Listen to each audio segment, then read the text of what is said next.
Hello everyone, welcome to my mini blog. আগের ভিডিওতে তোমরা দেখেছিলে যে আমার বোনের ছিল বার্থডে। তো আজকে সেই বার্থডের একটু সেলিব্রেশন আছে, কয়েকটা ফ্রেন্ডসদেরকে আমরা ইনভাইট করেছি। তো এখানে মোটামুটি অনেকেই চলে এসছে। তারপরে এবার আমাদের কেকটাও চলে আসলো।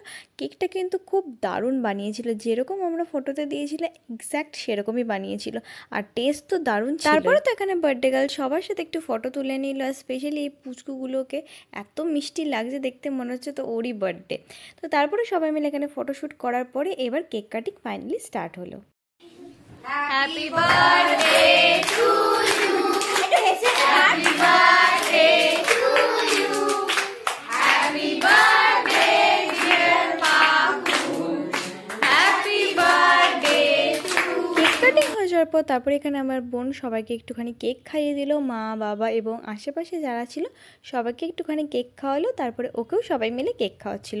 তারপর যেহেতু রাত হয়ে গেছে, আমরা তারপর ডিনারের জন্য এখানে আয়োজন করলাম। এখানে ডিনারে ছিল তো ভেজ পকোড়া, তার সাথে ছিল ফ্রাইড রাইস আর চিকেন কষা। তারপরে আমরাও খেয়ে এবার ফ্রেশ হয়ে নিলাম।